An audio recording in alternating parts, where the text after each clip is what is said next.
네, 안녕하세요. 세시엔 증권통 김수경입니다.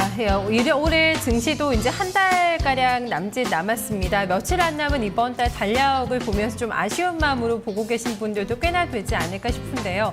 코스피 지수가 1900선에서 안팎으로 등락을 거듭하면서 좀 상당 기간 애를 태웠습니다. 여기에서 올해 산타랠리가 과연 올 것인가, 여기에 대해서 좀 희망을 걸고 있는데요.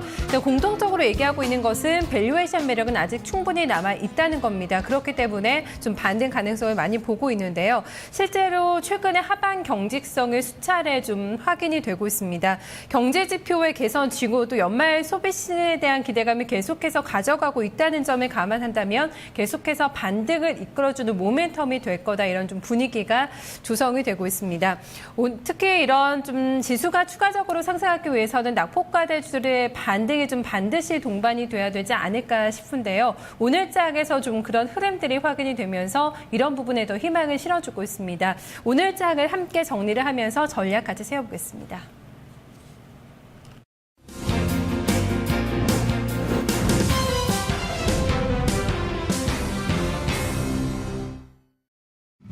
네, 현물시장 먼저 여인수 전문가와 함께 살펴보겠습니다. 전문가님 안녕하세요. 예, 안녕하십니까. 연수입니다. 네, 반갑습니다. 좀 아슬아슬하게 반등으로 오늘 장 시작이 돼서 그래도 좀 많이 오르면서 마감이 됐거든요. 오늘 장은 어떻게 보셨나요?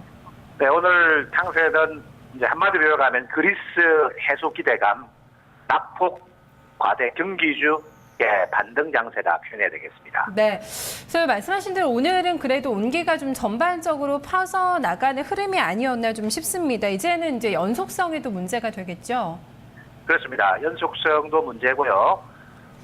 제가 사실은 지수 전망보다 더 중요한 거 지난주 제가 대비는 해드렸는데 업종별 대응이 중요합니다. 한쪽이 강하면 반드시 한쪽이 무너진다는 거. 이유는 제가 최근에 한 두 번 정도 거래대금 수치 보여드리고 있죠. 4조 미만의 자금을 돌립니다. 3조 가지고. 그런데 어떻게 다 끌어올 수 없어요. 그렇기 때문에 어떤 제가 지난 금요일 이야기했던 것을 상기하신다면 우리 시청자 여러분들이 새로운 주도주 집단이 양산되고 그다음에 낙폭과대주 쪽으로 순환이 이어지는 나오면은 기존에 강했던 종목은 빠졌다 갈 수밖에 없다는 거죠. 네, 그래서 오늘 이제 그리스가 지금 IMF하고 티격태격했던 부분이 지금 한 3주간 난항인데 일단 채무 조정을 어떤 합의점을 봤기 때문에 그리스는 이번에 이제 3차 지원이 된다. 그렇다면 이제 그리스의 불확실성이 없어졌다. 시장은 불확실성을 정말 싫어합니다. 불확실성을 가장 예민하게 반응 곳은 경기주거든요. 여러분 너무 잘 아시는 건설, 금융, 산업재 이런 것들입니다. 자, 그래서 오늘 하나의 불확실성이 해소가 되었기 때문에 오늘은 낙폭 과대 업종군들 쪽으로 간 거고, 기존에 잘 나갔던 업종군들은 이미 제가 지난주 화장품 제약 매수들은 좀 빠졌다 간다는 거 대비하자는 이야기는 분명히 제가 들은 것 같습니다. 자, 그래서 이들은 이제 좀 빠졌다 갑니다. 빠졌다 가는데 오늘 제가 몇 가지 좀 중요한 이야기를 꼭 드리고 싶은 거는 우리 시청자 여러분들에게, 자, 오늘 그동안에 낙폭과대 질질 거면서 빠졌던 종목이 그러면은 이제 새로운 반등의 주체가 될 것인가. 오늘 뭐 건설이 그죠? 확 올라가고, 자동차도 반등이 나오고, 오래간만에 철강도 올라갑니다. 자, 이들은 그동안에 왜 이렇게 많이 빠졌는가? 뭔가 실물 경기가 안 좋다는 거죠. 지금 여러분들 이제 좀 오늘 기대가 클까봐 오늘 미리 제가 말씀드렸는데요. 지금 진행되고 있는 중국 시장 차트를 보십시오. 2000포인트에서 까닥거립니다. 한국의 산업재, 생산재 이쪽은요, 경기주들은 우리는 미국 경기 보는 게 아니고 중국이 저게 실물 경기가 살아날 때 비로소 실적이 들어와요. 아직 중국 실물 경기가 못 살아난다는 이야기는 4분기 실적은 제한돼 있겠죠. 네, 그렇기 때문에 제가 철강, 건설, 조선, 화학, 정유까지 이어지는 종목은 이제 1930 근방에 왔는데요. 1930에서 50 가는 요 영역입니다. 이 영역에서는 저는 단기 매도 전략을 쓰시는 것이 좋다. 왜냐, 4분기 내년 1분기까지 지수는 경기는 강력한 랠리가 아닙니다. 박스권 정도 내보고 있습니다.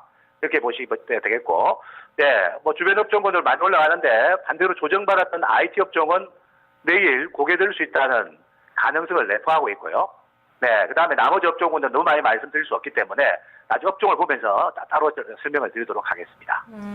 중국 경기, 실물 경기의 본격적인 회복이 나와야지만 납폭과대주들 조금 더 연속적인 좀 강한 상승을 기대해 볼 수 있다는 측면에서 어느 정도 올랐을 때는 좀 차익을 챙기는 점도 중요하다고 얘기를 해주고 계신 것 같습니다. 오늘 좀 많이 올랐어요, 업종들이요. 어떤 쪽에서 특징 업종 잡아오셨나요? 네, 어제 이야기했던 운수장비 업종을 말씀을 한번 더 드려야 되겠습니다. 예. 오늘자 이쪽의 반등 역시 어떤 성격으로 보고 계신 건가요? 일단은 가장 먼저 이번 이제 11월 하순장에 들어올 때 IT가 제일 먼저 터졌다. IT는 4분기 실적이 실제로 스마트폰 관련주들은 된다 봐야 되기 때문에 조정 이후에 반등은 있겠죠. 그 다음에 3분기는 비수기입니다, 자동차 업종이. 그래서 지금 최근에 환율도 떨어졌고 자동차주들이 반락이 컸는데 그래서 3분기보다는 4분기 실적은 해소가 된다는 거죠. 그래서 어제 가지고 현대차, 특히 오늘은 현대모비스가 지금 이제 가격 매력 때문에 배팅이 붙었습니다. 제가 종목을 미래를 100% 우리가 예측한다는 건 사람으로는 좀 힘든데 어제 제가 잠깐 일본 시장 흐름과 엔화 흐름, 그 다음에 이번 정부가 마무리가 나면서 환율 정책이 제가 좀 변화되고 시장에 맡길 가능성을 대비한 환율 변화 때문에 자동차는 예를 들어서 현대차가 23만 원 근방이라든지 모비스가 한 29만 원 근방 정도 간다면은 1차적인 반등의 목표치는 채우고 좀 매물 수화를 이번 주 IT 주주처럼 좀 거치고 갈 수 있다는 거. 다만 추가적인 조정 이후 연속성은 좀 남아 있다는 부분이고 조선도 같은 맥락 조선은 제가 단기 반등으로 보지 어떤 추세라고는 현재까지 읽기는 힘들지 않겠느냐 이렇게 제가 생각합니다. 알겠습니다. 자동차와 조선을 좀 분리해서 좀 다르게 좀 생각을 하고 계시다는 점이 포인트였습니다. 오늘 납폭과대주의 반등이 대단했습니다. 어떤 쪽에서 특징주를 좀 보셨을까요? 네, 납폭과대주 쪽으로 주가 올라갔는데요. 네, 오늘 가장 많이 올라간 대림산업이 오늘 특징주라고 볼 수 있습니다. 건설주가 많이 올랐는데 그중에서도 대림산업이 가장 많이 올랐던 것 같습니다. 펀더멘탈상으로 다른 건설주에 비해서도 아직 메리트가 있는 건가요? GS건설 이런 종목들 신저가 낼 때 그래도 좀 대림산업은 버티는 선에서 흐름이 나왔었거든요. 올해 이제 건설회사가 예상 목표 실적치라 사실 채워준 회사는 현대건설 하나밖에 없었어요. 지금 하반기 4분기 중동 발주가 생각보다 안 따라와가지고요. 삼성 계열하고 대림 GS건설이 다 실적이 모자랍니다. 근데 이제 밸류에이션 매력으로 본다. 이제 대림산업 주가 주당 순자산 가지고 9만 이상 나오는데 너무 많이 뺐다는 거. 그 다음에 이제 수주 자체에 향후 기대감 이런 것들이 좀 작용이 된 것 같습니다. 여하튼 제가 대림산업은 매매 팁으로는 드리진 않습니다. 근데 오늘 여하튼 대량 거래가 붙어가지고 제가 반등 여력이 좀 더 있을 것 같은데 여하튼 지금 이번 주 후반부 제가 7만 원 후반부까지 8만 원 근접하는 시가 나오게 된다면은 한 차례 단기 고점 정도는 나와줄 수 있다는 거.